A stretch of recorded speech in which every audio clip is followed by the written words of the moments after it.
সামান্য একটা ছোট পেপার ফ্যান বানাতে গিয়ে কিভাবে যে সবটা ঘেটে করে দিয়েছি আজকের ভিডিওতে সেটাই তোমাদের সাথে শেয়ার করব। তো ইউটিউবে কিছুদিন আগে একটা ভিডিও দেখেছিলাম ওয়াটারমেলন পেপার ফ্যান বানানোর। ঘরে যেহেতু সব কালারের পেপারগুলোই অ্যাভেলেবেল ছিল তাই ভাবলাম আমিও এটা বানিয়ে ফেলি, বেশ ভালোই লাগছিল দেখতে।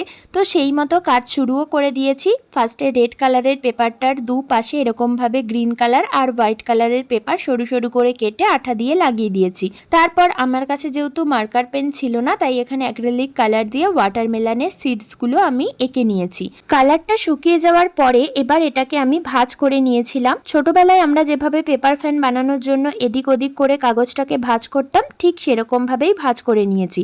এই ভাঁজটা খোলার সময় আমি দেখছি যে এখানে আঠাটা ঠিক করে শুকায়নি আর সেই কারণে লেগে লেগে ছিল। আর যখন সেটা আমি টান দিয়ে খুলতে গেছি তখন দেখো গ্রিন কালারের কাগজটা একদম ছিঁড়ে যাচ্ছিল। তো কাজটাতে প্রথম থেকেই ভীষণ গন্ডগোল লেগেই ছিল, তবুও আমি শেষ অবধি করে গেছি যে দেখি কি হয়। এরপরে আমি মাঝখান থেকে একটা ভাঁজ দিয়ে নিয়ে সেখানে আঠা লাগিয়ে মাঝখানটাকে জুড়ে নিয়েছি। তারপর যখন আইসক্রিম স্টিক লাগানোর জন্য এটাকে খুললাম তখন দেখছি আবারও সবুজ কাগজটা কিছুটা ছিঁড়ে গেছে। তো এটাকে আর কোনোভাবেই আইসক্রিম স্টিক লাগানো যাবে না দুপাশে, কারণ এটা অনেকটাই ছোট হয়েছে। তো যাই হোক, এই ছিল আজকে আমার পেপার ফ্যান। তো এটা দিয়ে নেক্সট টাইম অন্য কিছু বানাবো, অবশ্যই তোমাদের সাথে শেয়ার করব।